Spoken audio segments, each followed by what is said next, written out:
Vamos a abrir siempre con una pregunta. Mis pláticas son un poco enfocadas a experiencia. ¿Por qué? Porque del tema que vamos a platicar hay muy poco publicado a nivel Latinoamérica, ¿no? Los únicos que publican un montón antes que nosotros es Brasil. Pero la primera pregunta es, ¿a qué edad te enteraste que la dismenorrea no es algo normal? ¿Por qué? Porque siempre platicamos con las pacientes y nos dicen, es que, ¿por qué te quejas de dolor? Le dice la abuelita, le dice la mamá, si a todas las mujeres nos debe de doler nuestro ciclo menstrual. Entonces, la Sociedad Mundial de Endometriosis nos dice que esta enfermedad es un fenómeno inflamatorio y es importante que entendamos primeramente este concepto, el concepto inflamatorio. Porque a partir de la inflamación vienen una serie de eventos adversos hasta finalizar en fibrosis, que prácticamente es lo que nosotros vamos a ver en el marco de la endometriosis.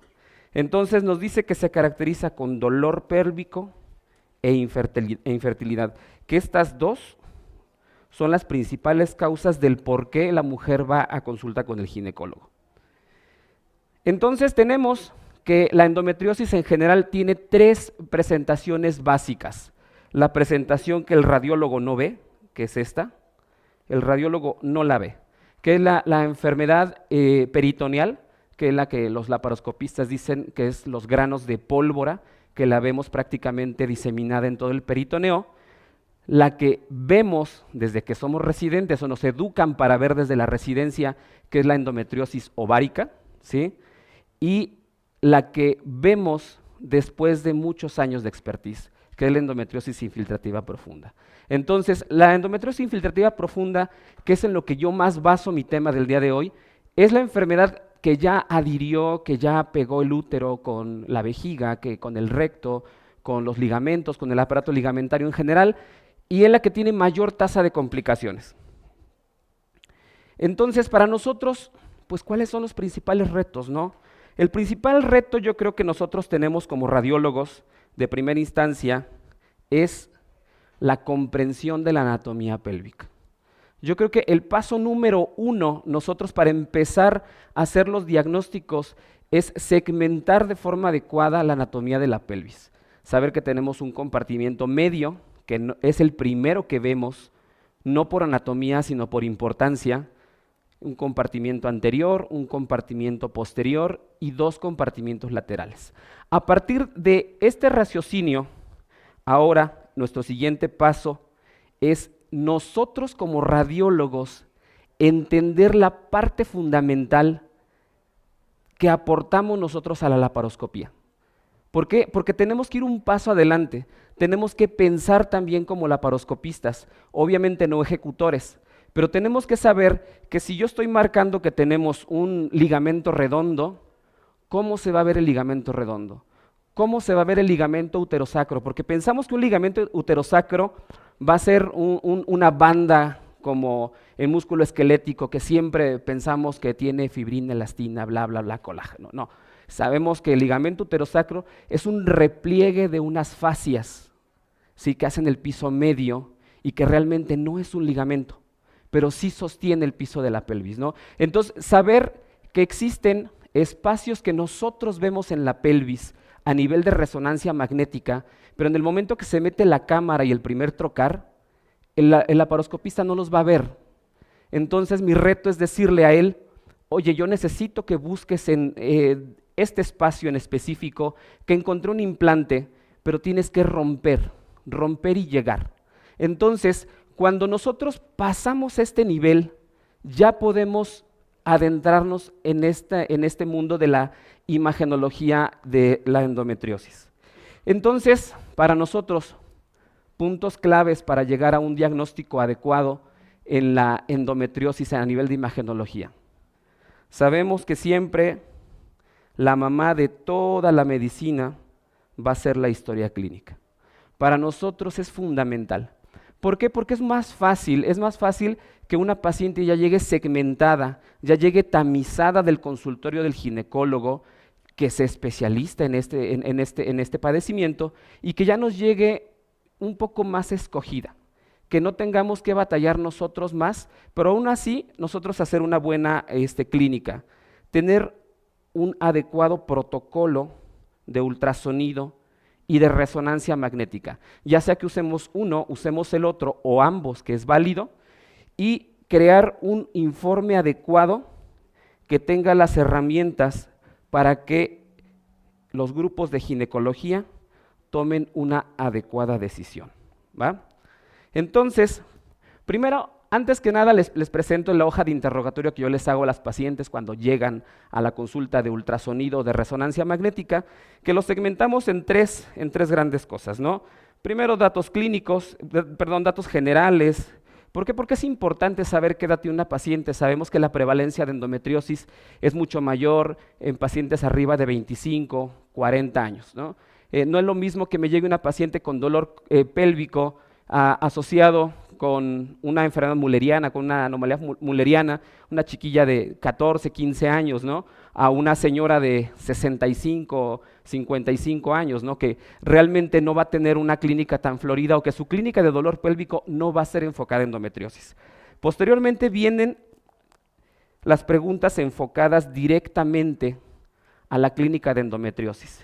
Y posteriormente vienen estas otras preguntitas que son enfocadas más que nada a la parte quirúrgica y la planeación futura tanto del cirujano como de la paciente. Ahorita vamos a ahondar en cada una de ellas. Entonces, la primera pregunta después de los datos generales, le preguntamos, ¿te duele? Sí, te duele, pero ¿qué tanto te duele? Del 1 al 10, la famosa escala de EVA, ¿qué tanto tienes tú de dolor? ¿Sí? Eso va a ser muy personal de cada paciente, pero partiendo desde que la endometriosis tiene una tríada clínica que es dolor pélvico, dispareunia e infertilidad, este es un dato que nos tiene que disparar muchísimas razones para abordar las imágenes. Posteriormente tenemos estas preguntas que son muy específicas. Dolor en ambos hombros, dolor en el abdomen alto, dolor umbilical. En el caso de una cesárea o cirugía de endometriosis previa abierta, ¿tienes cicatriz? ¿Qué pasa con esta cicatriz? ¿Duele, arde, se abulta durante tu periodo menstrual? Dolor de las piernas, disuria, disquexia y dispareunia. Vamos a ir viendo cada una de estas razones por las cuales preguntamos esto y lo asociamos con imágenes. Y posteriormente tienes diagnóstico de endometriosis previo, ¿ok? Los diagnósticos generalmente son clínicos, pueden ser laparoscópicos también. Y si tenemos imágenes, ¿no? Imágenes, ¿qué tipo de imágenes? Te hicieron tomografía, te hicieron resonancia, te hicieron ultrasonido pélvico, ultrasonido endovaginal. Y si tienes cirugía de endometriosis previa, si fue abierta, si fue en un centro de laparoscopía avanzada, si te la hicieron por alguna emergencia de dolor agudo, un quiste hemorrágico, roto, etc. Y estas preguntas que vienen son bien importantes mucho para la paciente. Dentro de la tríada que comentamos viene infertilidad. Debemos de saber si la paciente ya tuvo hijos, porque el manejo es totalmente diferente, pero si aún no tiene hijos y tiene el deseo de la maternidad, tenemos que ser muy puntuales en los hallazgos radiográficos, imagenológicos, para que nosotros demos las pautas al ginecólogo para que haga un abordaje quirúrgico adecuado y conserve la maternidad, lo más apegado a la conservación de la maternidad. Entonces, si tienes un protocolo de infertilidad ya establecido y el uso de hormonales. El uso de hormonales es importante, ya que el uso de hormonales es tratamiento médico para controlar el dolor y los sangrados dentro de endometriosis, pero también nos cambian un poco el aspecto imagenológico de cómo ver los hallazgos de endometriosis infiltrativa profunda y ovárica. Entonces, teniendo en cuenta esto, tenemos dos pilares fundamentales para el diagnóstico de la endometriosis infiltrativa profunda, que es la ecografía y la resonancia magnética. Pero de ecografía, ¿qué necesitamos para hacer una ecografía? Sí necesitamos un ultrasonido avanzado, sí necesitamos una alta gama, la verdad. ¿Por qué? Porque vamos a ver no solamente el endometrioma, lo que los residentes me describen, imagen en vidrio, deslustrado, puntiforme, bla, bla, bla, no. Esa es la punta del iceberg, nada más, ¿no? Pero para ver datos de fibrosis pequeña, fibrosis ligamentaria, fibrosis que esté pegado a algún trayecto de un nervio, sí necesitamos tener una tecnología muy avanzada. Entonces, básicamente necesitamos un transductor convexo, un lineal, matricial, si se puede, tampoco nos ponemos exigentes en ese aspecto, y un endocavitario de muy buena resolución. Entonces, el protocolo nosotros lo empezamos desde arriba. ¿Por qué? Porque empezamos desde la anatomía diafragmática. Entonces, ahí utilizamos un transductor convexo y lo que nosotros vamos a poner como un marcador anatómico va a ser toda la corredera hepática y toda la línea ecogénica que forma el diafragma. Posteriormente nos vamos a ciego, apéndice, donde vemos con el transductor lineal la válvula ileocecal, el apéndice y sacamos mediciones de todo, ¿no? Ileón terminal, igual en válvula ileocecal, muchas veces lo vemos con el convexo, lo vemos con el lineal, dependiendo del volumen adiposo de la paciente. Posteriormente nos vamos a ciego, sigmoides y descendente en sus últimas porciones del descendente y sus primeras porciones del sigmoides, ¿no? Porque sabemos que también son focos muy recurrentes o de endometriosis infiltrativa profunda a nivel intestinal. Posteriormente, ya con el endocavitario nos vamos a pelvis, nos centramos mucho, como les había comentado, el compartimiento medio, y posteriormente vemos la parte del recto, que yo siempre les comento al gineco, les comento a las pacientes, sobre todo a las pacientes, porque también hay cierta intolerancia de dolor, no es sencillo para las pacientes soportar este tipo de ultrasonidos. Deme chance de a su ginecólogo darle la cerecita del pastel. La cerecita del pastel siempre va a ser esta valoración intestinal, porque la incidencia de implante endometriósico a nivel del recto, del espacio rectovaginal, es extremadamente alta, ¿va? Pero muy subdiagnosticada. Entonces, ya viendo esto, también tenemos la parte de resonancia, y en la parte de resonancia vemos magneto grande, magneto de unos 5 a 3 teslas, ¿sí? Antenas, la mínima va a ser 8 canales de torso. Si tenemos antena abdominal de la larga, qué genial. ¿Sí? Si no, la de torso, 8 canales, está genial. Y cuando podamos hibridar las antenas, que nos permite el equipo hacer sumatoria de antenas, pues es la body de los canales que tengas más tu torso, para tener mucho mejor calidad de imágenes. Secuencias, la madre de las secuencias en el diagnóstico de endometriosis es el T2. ¿Por qué? Porque es anatómica. Es anatómica, nos da una buena diferenciación de la grasa, buena diferenciación del agua, de las estructuras sólidas, pero si bien todos los fenómenos de hemoglobina que va a tener per se el tejido endometrial, los tenemos que soportar con las secuencias T1, ¿sí? Y algunas T1, la mayoría T1, con supresión de grasa. Pero ¿qué pasa cuando tengo un implante muy grande que está tomando el cérvix, que está tomando la fascia mesorrectal, que está tomando el recto, se penetra el recto? Bueno, para ver el grado de invasión, sí es adecuado utilizar el medio de contraste, bastante adecuado, ¿sí? Me preguntaban en una plática que di, Doc, ¿y la DIFU? Nada. En cuestión de endometriosis infiltrativa profunda, endometriosis común y corriente, no nos aporta, al menos que el implante sea grande y muy atípico para hacer la diferenciación entre muchas variantes de neoplasias, pero sobre todo de carcinoma endometrioide, ¿vale? Entonces, a razón de esto, vemos la resolución espacial tan grande que tiene en el T2 la anatomía de la pelvis, ¿no? Que podemos ver en una sola vista ambos ovarios, podemos ver parte del istmo uterino, cérvix, los planos, perfectamente bien diferenciados y segmentados, ¿sí? A diferencia del ultrasonido que nos da un foco, pero, ojo, el ultrasonido tiene un gran valor que no tiene la resonancia. Le puedo poner la manita encima y hacer una palpación bimanual y saber si este ovario, si esta trompa, si este ligamento redondo, si el ligamento ancho, si el ligamento fulano, están adheridos a los demás órganos, cosa que no puedo hacer con la resonancia magnética. Entonces, al convertirse en una revisión dinámica, nos da un plus totalmente impresionante. Entonces, ¿cómo lo vemos? Los implantes los vamos a ver en la resonancia magnética hipodensos, ¿sí? Los endometriomas como tal son iso-hipo, pero en el T2 van a cambiar a ser hiperdensos, ¿no? Entonces aquí vemos un pequeño implantito retrocervical como mis residentes dicen, es un BIRAT5, ¿no? Meten el léxico de la mama y nos dicen es un implante que está espiculado, que retrae la grasa adyacente. Aquí vemos este otro implantito que tenemos aquí, que es precisamente del recto, que cómo hace la estrechez de la luz. Pero también aquí aprovechamos y vemos un endometrioma, ¿sí? En el T2, y lo corroboramos, es la misma paciente y es hiperintenso en el T1 con supresión de grasa.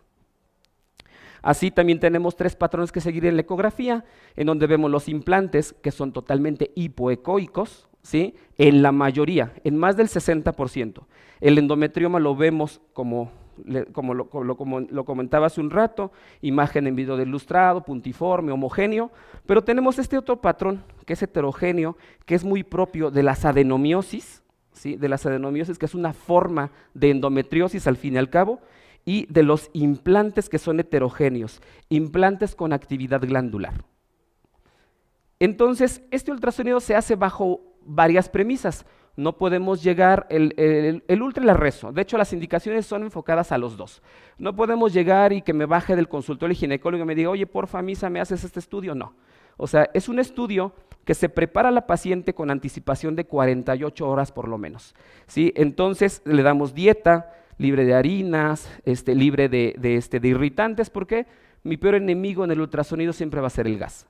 Entonces, para evitar todas estas conglomeraciones de gas, hacemos una dieta previa. Antiespasmódico importante porque si hago ultrasonido disminuye la sensibilidad del dolor, si hago resonancia magnética me disminuye un poco el peristaltismo. Es importante que también en la cuestión técnica pongamos bandas de saturación arriba. Podemos a veces poner un poco de gadolinio en agua para disminuir la intensidad de señal de la propia secreción del intestino. Y le damos butilgioxina cada 8 horas, 24 horas previas, y obligatorio es sí o sí, enema del recto. ¿Por qué? Porque si mis implantes del recto son difíciles de diagnosticar y no le pongo, y tiene gas y tiene materia fecal, aún peor va a ser la significancia de este estudio. Me comentan, si la paciente es muy estreñida, laxante, muchas veces el laxante produce tanta diarrea que la paciente ni siquiera se presenta al estudio.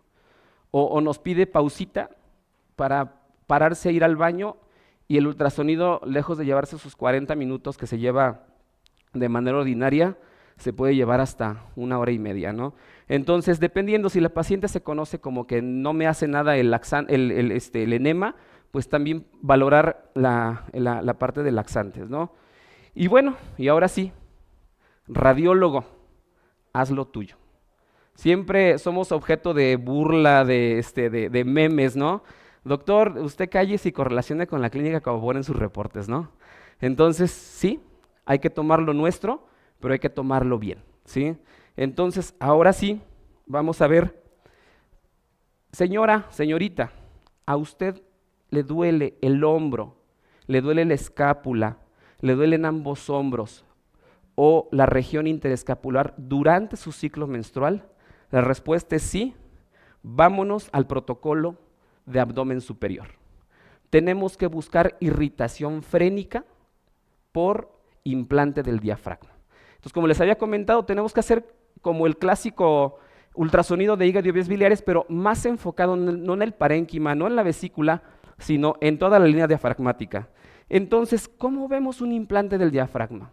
Realmente el implante del diafragma es un reto cuando vamos comenzando, porque a veces estamos tan acostumbrados a pasar cosas de largo que no nos damos cuenta que la línea del diafragma, que es ecogénica, aquí, nos presenta un granulito muy pequeño que disrumpe, que nos da la disrupción de la línea diafragmática.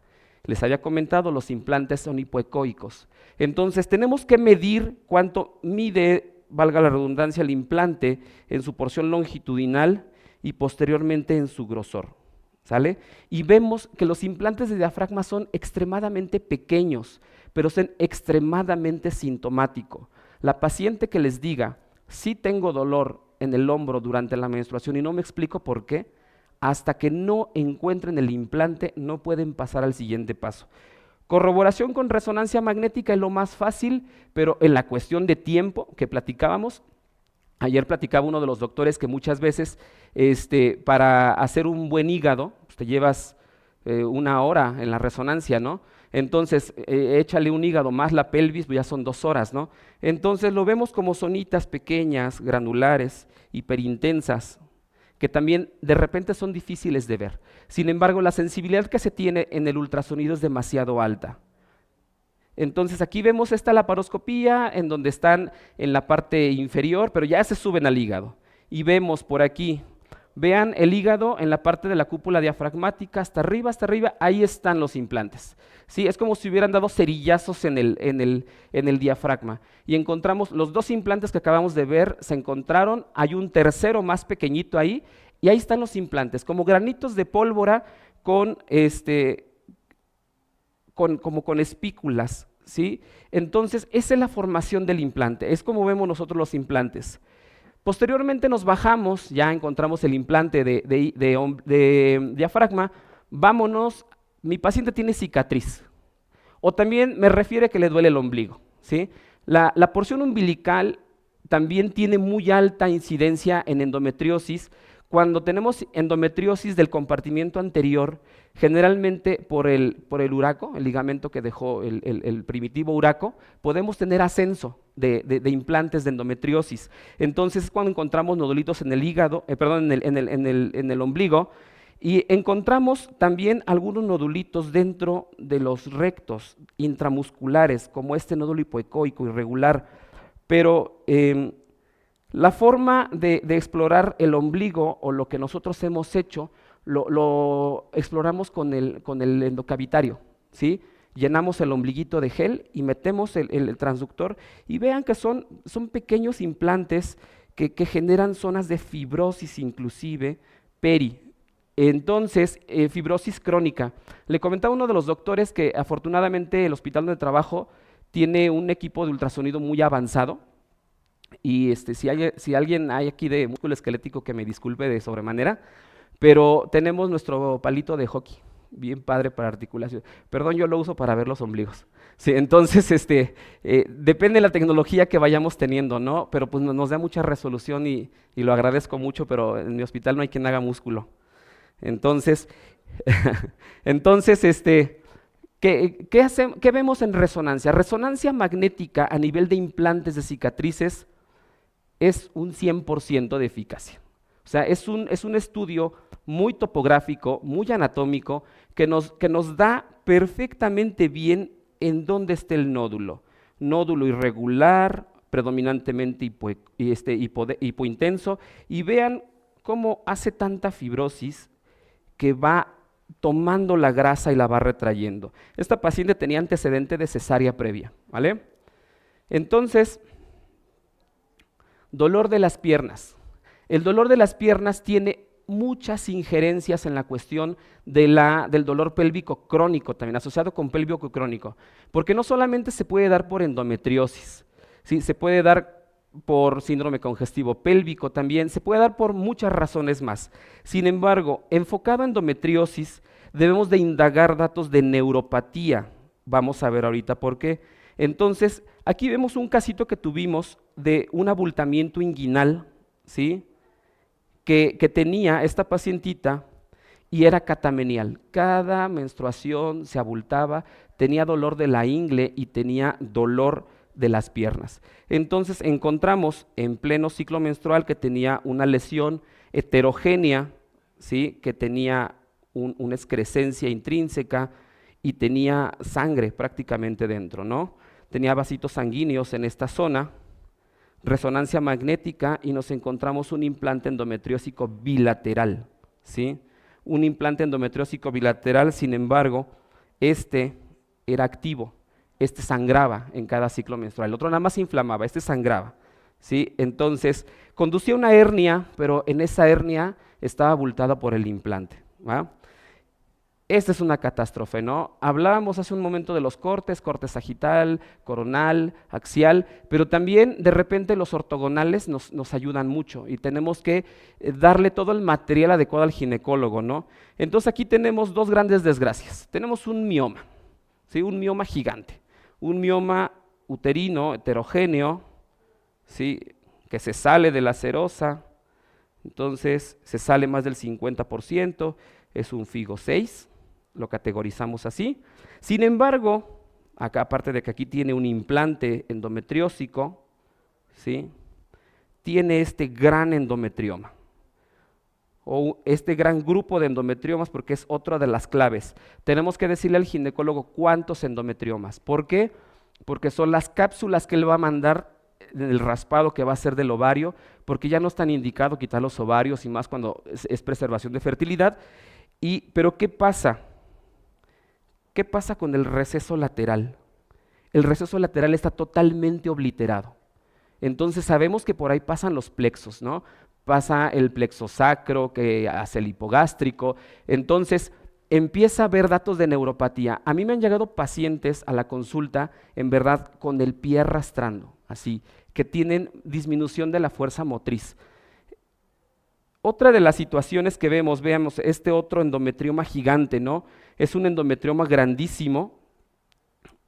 Este endometrioma es un poquito más anterior, pero aún así condiciona dolor de las piernas. Generalmente las pacientes se quejan mucho de dolor de las piernas, pero es un dolor como transfictivo. No, en este caso, en verdad, es generalmente una de las piernas es la que mayormente duele. Vemos esta adenomiosis tan florida, tan grande que tuvimos. A esta paciente sí le corrimos una difusión de urgencia para ver si no era una degeneración de un leiomiosarcoma, pero era una adenomiosis pura, ¿no? Una adenomiosis tan florida que vemos que los criterios de Musa para endometriosis me quedan cortitos, ¿no? O sea, yo veo esta imagen y de inmediatamente creo que mi cerebro la maligniza, ¿no? No hay que tomar calma, hay que ver cómo se comporta la adenomiosis, que es uno de los grandes hallazgos. En nuestra clínica, 95% de las mujeres que nos mandan tienen adenomiosis. Este es un caso súper bonito, porque es un implante pequeño, pero es un implante que a la paciente le daba muchísima lata. Esta paciente nos visitó de Tijuana, y vean que tenemos aquí nuestro implante aquí en azul, ¿sí? Es un implante que tiene glándulas, o sea, este implante cambia su morfología y cambia su tamaño en cada ciclo menstrual, pero ¿qué importancia tiene para el laparoscopista? Esta pequeña línea que vemos aquí es la fascia del elevador del ano. Esa fascia penetra todo este mazo de nervios, crea los pudendos y todo el plexo hipogástrico. Entonces, ¿qué pasa si nosotros tenemos un implante de esta zona y tenemos irritación del plexo hipogástrico? ¿Sí? Dolor, claudicación, pero ¿qué pasa si el médico corta el implante a diestra y siniestra? Puede dejar incontinente a la paciente. Entonces, tenemos que ir en una avanzada antes que el laparoscopista cometa un error que nosotros podemos predecir y podemos apoyar tanto al cirujano como a la paciente previo a. Entonces, es este video, ¿sí? De este lado tenemos la imagen congelada, ¿sí? En donde vemos que este implante está prácticamente por debajo de esto. Aquí se sepulta el implante y es donde tenemos que decir, tienes que abrir ese compartimiento, porque ese compartimiento no lo ves cuando tú entras con el laparoscopio. Tienes que cortar fascias y llegar hasta la fascia del elevador del ano, con todo el cuidado del mundo. Ya utilizan estos sensores para nervios, para no cortar de más, que eso es genial. Disuria. Disuria es súper importante. Entonces, disuria también tenemos que diferenciar entre disuria y también hematuria. ¿Por qué? Porque la disuria puede ser únicamente que tenga un implante dentro de la muscular o dentro de la serosa de la vejiga. Sin embargo, cuando ya se acompaña de hematuria, podemos inferir que el implante ya llegó hasta la mucosa, ¿no? Entonces vemos aquí este engrosamiento muy sectorial de la vejiga, ¿sí? Y encontramos entonces en el ultrasonido, este ultrasonido ya es de Hospital General, está un poquito limitadito, pero bastante valorable, y vemos cómo se protruye la mucosa y vemos que tiene en su interior granulitos, pequeños gránulos hipoecoicos que son glándulas endometriósicas activas. Esta paciente tenía hematuria en cada menstruación, catamenial. Entonces, aquí tenemos su laparoscopía. Creo que esta no la corrimos bien.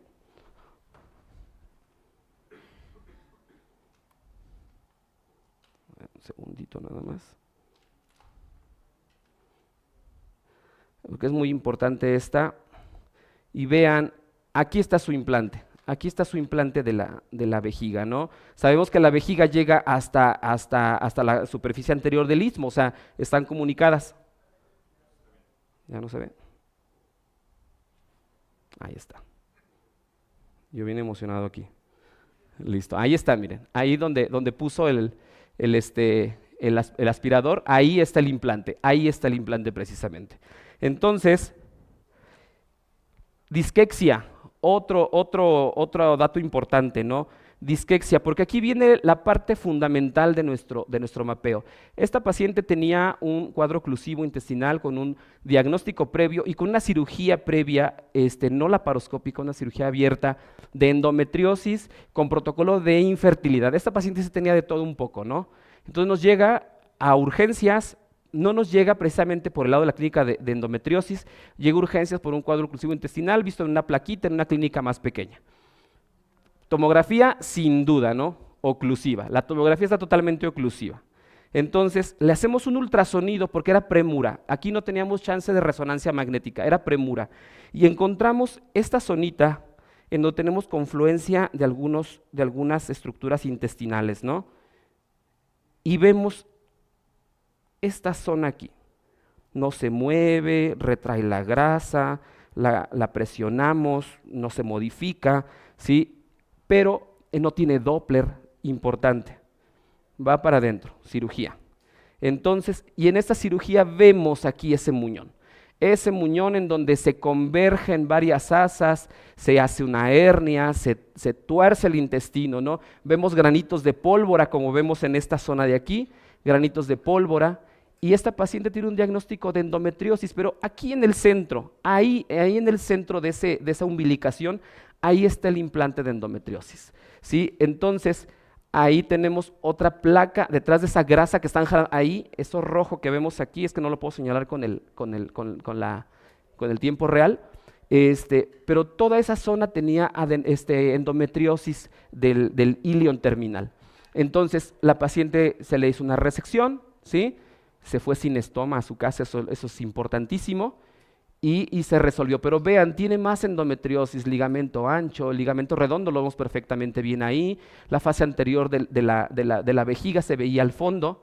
Entonces, esa es la utilidad. Entonces, vemos aquí la correlación entre todo este implante que vemos en el intestino y hasta, quiero pensar que se parece un poco a nuestra imagen que tomamos en la ecografía, ¿vale?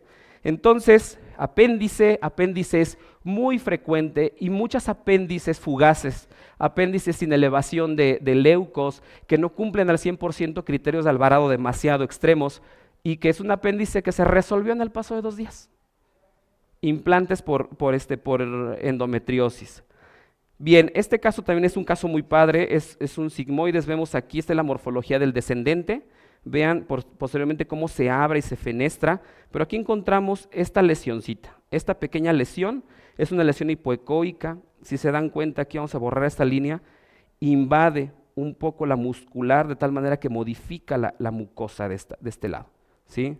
Entonces, vemos este otro implante, este implante es súper bonito en la cuestión imagenológica. Es un implante que vimos por ecografía, también del sigmoides alto, y vemos que es un implante nodular grande, grandísimo, ¿sí? Vean cómo se mete hasta la mucosa, le hicimos resonancia y la imagen más parecida que encontramos es esta imagen, ¿sí? Que se mete al asa intestinal, la oblitera, y en un corte axial vemos cómo se oblitera como un reloj de arena, ¿sí? Entonces, esta imagen también, esta es la valoración del recto. La evaluación de recto la hacemos por vía ecográfica, también se puede hacer por resonancia magnética, pero tiene mucha sensibilidad en el ultrasonido y vemos los implantes. ¿Qué tenemos que dar del implante? ¿Cuánto mide de largo? Después hacemos un corte transverso del recto, vemos cuántos radios ocupa, porque de eso basa la técnica, y si penetró o no penetró a las mucosas. Como vemos aquí, es un implante longitudinal que afecta a los radios más o menos el 11, el 12 y el 1. Hacemos un porcentaje, menos del 30%. Entonces, esto, si no afecta otras capas, lo que hace el laparoscopista es una técnica que se llama shaving, básicamente lo rasura nada más. Si penetra más capas o invade más del 40, hacen algo que se llama discoide, o sea, es una resección pequeñita, es un disquito, o si no, hacen una segmentaría, cortan un pedazo del recto, ¿vale? Entonces, aquí lo vemos en resonancia magnética. Este implante es impresionante. Tenemos desde estos implantes que son más laminares, grandes, que provienen de un implante primario entre el tabique del útero y el recto, pero se infiltra, a este tipo de implantes que parecen la bomba de Hiroshima, ¿no?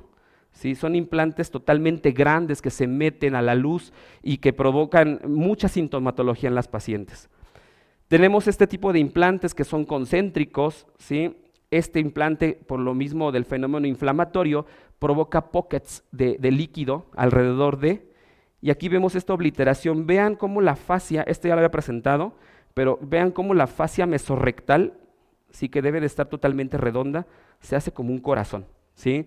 Porque pasa la fascia mesorrectal. Aquí no sabemos qué fue primero el huevo o la gallina, ¿no? Si vino de afuera o se implantó del recto hacia la parte extrínseca, ¿no? Y vean de esta imagen que les comentaba, ¿no? Aquí está la laparoscopía, cómo tienen que disecar el recto, porque todo esto está fijo dentro del ejercicio laparoscópico. Y vean el implante que les mostré hace un rato, vean la morfología del implante en la cuestión anatomopatológica, ¿sí? Y vemos el implante, vean cómo viene aquí el hongo, y vean cómo lo vimos nosotros en la cuestión de resonancia magnética. Entonces, vamos a apresurarnos que andamos muy de tiempo. Dispareunia, implantes retrocervicales, implantes de la cúpula vaginal, implantes del aparato ligamentario, implantes tanto del tabique recto vaginal. Entonces vemos aquí, les había comentado, los implantes generalmente son hipoecoicos, irregulares. Este es el retrocervix, tenemos un espacio de grasa en medio y muchas de las ocasiones viene desde el cervix el implante y se adhiere al resto de los órganos.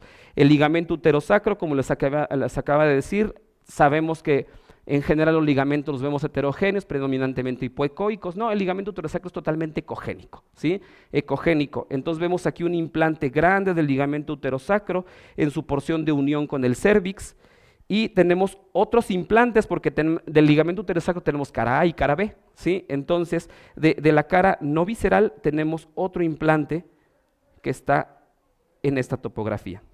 Implantes enormes como este implante del parametro y paracolpos, ¿no? Es un implante enorme, grandísimo. Generalmente me gusta ponerles a los ginecólogos las estructuras anatómicas que involucra, ¿sí? Para que ellos planeen su adherenciolisis. Este implante fue un terror. Este implante en verdad es un verdadero terror. Lo que distinguimos fácilmente aquí es el cuerpo uterino. Vean de la línea media hacia dónde está desviado el cuerpo uterino. Es otra de los tips que pasamos para identificar implantes, pero vean este implante retro. Es un implante enorme, adhiere el recto, adhiere el aparato ligamentario uterosacro, aquí en verde, el aparato ligamentario cardinal, ¿sí? El paracolpos, pero se dan cuenta de estas estructuras tubulares, ¿sí? Hace fibrosis del uréter. ¿Y qué pasa? Esta paciente ya tiene elevación de azoados, ¿sí? Entonces hace uropatía obstructiva por obliteración por fibrosis. Este caso es muy reciente. Y esta pacientita, su única molestia era dispareunia. Sí tenía dismenorrea, pero de 3 de 10. Pero tenía este implantito en el receso recto vaginal. Un implante activo, un implante heterogéneo, ¿sí? Bueno, luego, ¿qué sigue? Pues reportar. ¿Cómo reportamos?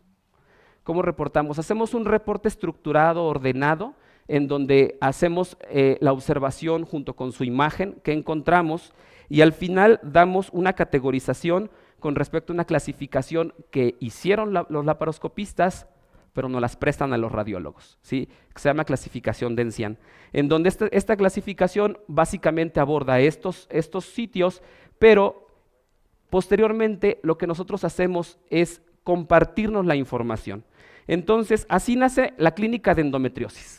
La clínica de endometriosis que hacemos nosotros en la ciudad de Morelia está conformada por principalmente 3 instituciones grandes, que es el Hospital Ángeles, el Hospital de la Mujer y la Clínica de Endometriosis. ¿Y por qué digo que se comparte? Porque el Hospital de la Mujer tiene la facultad de tener un gran volumen de pacientes. El gran volumen de pacientes nos conlleva a tener pues muchos procedimientos, pero aparte se soporta en la cuestión académica, se soporta con la existencia de residentes de ginecobstetricia, pero se soporta por el curso de laparoscopía avanzada por la Universidad Nacional Autónoma de México y por el curso de laparoscopía avanzada enfocada en endometriosis. Entonces, se tiene esa formación. Nosotros en Hospital de la Marca, que ya había comentado, tenemos equipo, tenemos tecnología. Ahorita están instalando un resonador 3 Teslas, tenemos un ultrasonido de primerísimo nivel y aparte tenemos la parte privada de la clínica de endometriosis, en donde una marca también que se llama Stores de laparoscopía donó un centro de entrenamiento, el más grande de Latinoamérica. Entonces, por eso es que nosotros presentamos este tipo de casuística, porque tenemos pacientes ya pasadas por muchos filtros y que son pacientes de todo el país que buscan la clínica de endometriosis, ya sea en la parte pública, en donde no se les cobra, o la parte privada que pueden aportar, ¿no? Entonces, siempre yo les pongo esta segunda plática como un antes y un después, porque a lo mejor ven que las imágenes son un poco incomprensibles, que son a veces casi imposibles, pero todos tenemos un inicio y tenemos una evolución. Entonces, nosotros partimos de esta clínica en donde en un lapso aproximadamente de 3 años tuvimos estos números de resonancias y de ultrasonidos. Entonces, la verdad, con adiestramiento únicamente por artículos, o sea, artículos y mucho atrevimiento, ¿sí? En donde nosotros conjuntamos la experiencia de estos 3 hospitales, tiene las pacientes, tiene la lana y tiene un resonador público de 1.5 Teslas, ¿sí? Y afortunadamente, acá tengo capital humano de primerísimo nivel y en estos 2 están mis resis y su servidor. Entonces, sinergizar. No todo es nada más trabajar en un solo hospital, aunque no sea yo de base de aquí del de la mujer, porque estoy en 2 de lo de la secretaría, no se puede, pero hay que ver por el beneficio y el aporte de las pacientes. Entonces, sacamos nuestra primera tesis, una tesis pequeñita, sin experiencia, sin nada, con la que se tituló Una residente, en donde hablamos de una muestra de 55 resonancias magnéticas, ¿sí? Solamente fue de resonancia. No hablamos del número de pacientes porque metimos 96 pacientes, pero 55 resonancias cumplieron los criterios de inclusión, las demás no, ¿sí? Entonces, de las cuales 50 fueron contrastadas y 5 simples. ¿Y qué encontramos? Pues encontramos muchas cosas que realmente a la fecha, y lo vemos en retrospectiva, pues nos quedábamos muy cortos, ¿no? Que veíamos, wow, endometriomas. Sí, veíamos muchos endometriomas, veíamos adherencias de los ovarios, y cómo nos atrevíamos a decir que había adherencia del ovario si no teníamos la movilidad, ¿sí? Eso se fue viendo a distancia, ¿no? Y un montón de cifras que sacamos que ahora en retrospectiva las vemos como innecesarias, ¿no? Porque hablábamos de marcadores de sensibilidad por interrogar a las pacientes, etc., pero realmente el enfoque debió haber sido más enfocado a la imagenología, ¿no? Importante, esto sí estuvo bonito. ¿Cuántas pacientes se diagnosticaron de mis resonancias con endometriosis infiltrativa profunda, con criterios de Encián para endometriosis infiltrativa profunda? 52%, fue un buen número. Y posteriormente, en dónde encontramos los nódulos más esperados, y en aquel entonces teníamos una obsesión por el fornix de la vagina, ¿sí? Por la mayoría dispareunia. Entonces le echábamos mucho ojo a los fornices, ¿no? Distendemos con gel la vagina, y eso es importante también para quien vaya a realizar a la larga esos protocolos, distender con gel la vagina y con solución salina el recto, ¿vale? Se nos pegaron por ahí algunas neoplasias, se nos pegaron malformaciones mullerianas, se nos pegaron hematometras por malformaciones mullerianas, pero empezamos a avanzar, empezamos a estudiarle un poquito más y empezamos a crear toda esta parte de la clínica de la laparoscopia avanzada, ¿sí? Entonces empezamos a estructurar un pequeño informe en donde decíamos, ok, vamos a estructurar anatómicamente qué es lo que estamos viendo y qué estamos encontrando en nuestra escueta experiencia, pero también le vamos a poner un landmarker de sensibilidad. Ok, en el ultrasonido, ¿le dolió hacia el fondo de saco? No, pues que sí. Entonces, ver qué tanta relación tenía, porque el ginecólogo, si bien sí tomaba mucho en cuenta lo que nosotros hacíamos en el marcador de sensibilidad por ultrasonido. Entonces, posteriormente crecemos a esto, ¿no? De forma inmesurable empezamos a crecer en capacitación, me voy a hacer el curso con el doctor Carlos Tripia y empezamos a tener más pacientes, pero ahora sí con un objetivo un poquito más claro, de ir creciendo. Y ya ahora sí, ya compartimentamos la pelvis, ponemos anterior, medio, posterior, laterales, ligamentos, etc. y damos un ENSIAN. Y después de este ENSIAN, nosotros nos sentamos con los ginecólogos, con los residentes de la laparoscopía avanzada, los residentes de imagenología, nosotros de moderadores como adscritos, les damos el caso y ahora sí vamos a discutir qué viste tú en la imagenología y qué vi yo en la laparoscopía, y siempre el que se pone de jurado final, que vio el patólogo, ¿sí? Entonces vemos este tipo de casos en donde encontramos una mujer de 37 años con dolor 10 de 10, que tiene puntos de sensibilidad en abdomen alto, ombligo, ingle, tiene en piernas, tiene todas las disquexia, disuria y dispareunia. ¿Sí? Esta paciente no había sido vista por endometriosis, no ha tenido hijos, no quiere tener, realmente me dice que no quiere tener, pero se tiene que hacer el acuerdo de conservación anatómica. Entonces, encontramos esta paciente, un útero en retro, encontramos este gran implante, gran implante, ¿sí? Que se penetra la serosa del útero, lo vemos otra vez por aquí, este gran implante, por aquí vemos este amiguito que está pegado, ¿sí? Al implante, que es el ovario, ¿sí? Encontramos en otra vista, es la misma paciente, este es el implante en otra vista mucho más grande, se puede confundir con adenomiosis, no lo es, tampoco es un adenomioma. Vemos este engrosamiento del ligamento cardinal, vemos un foco del ligamento cardinal en esta zona. Entonces empezamos a ver más. Veamos la fascia mesorrectal, de aquí en amarillo debiera ser totalmente circular. Vemos que la fascia mesorrectal se pierde en esta zona y se invade con el implante, ¿sí? Aquí vemos nuestro ligamentito redondo, se ve sano aparentemente. Y vemos el aporte del contraste, ¿no? Esta secuencia T1 con saturación de grasa posgadolinio, encontramos hasta qué grado del miometrio puede penetrar el implante, hasta qué grado de la pared del recto puede infiltrar, pero una gran ausente aquí va a ser la vagina, ¿sí? La vagina está un poco obliterada y si ven, tenemos otro segundo implante retrocervical que no habíamos visto, ¿sí? Esta es la misma, sí, esta es exactamente la misma, en donde continuamos viendo el implante y vemos que este implante tiene obliteración del espacio, del neuroespacio de la pelvis.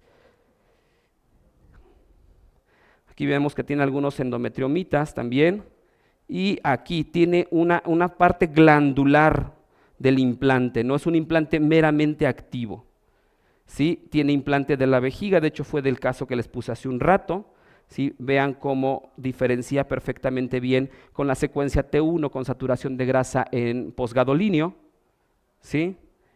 Y este implante también es del sigmoides, es un implante alto del sigmoides, y vean cómo se oblitera la pared del sigmoides medio con otro pequeño implante.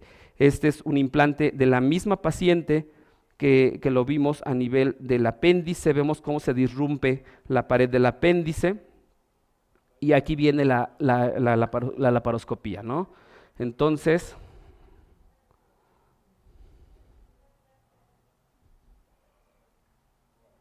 ahora sí lo pongo bien. Entonces, no funcionó. Sí, ahí está. Entonces es el implante que les había puesto hace un rato de la vejiga.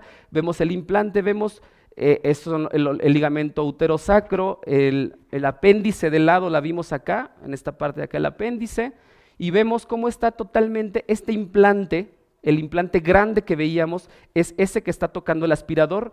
Ahorita el Grasper va a retraer el recto hacia atrás y vemos los implantitos que tiene el recto, ¿sí? Los implantes que va teniendo el recto. Vemos cómo se colapsa por peristaltismo, ¿sí? Este es el ligamento uterosacro. Vemos el ligamento uterosacro como también tiene pequeños implantes. Entonces, lo que nosotros logramos con esto posteriormente es un reporte histopatológico, en donde los marcadores que nosotros pusimos en radiología los buscó el ginecólogo, los operó, los mandó con el patólogo y el patólogo nos da la correlación de que prácticamente todos los nódulos tenían, si no fibrosis inespecífica, fibrosis asociada con endometriosis. Entonces, con estos diagnósticos empezamos nosotros a debatir qué es lo que hicimos, qué es lo que hacemos, y les presento el primer marcador, ¿sí? Es de resonancia magnética.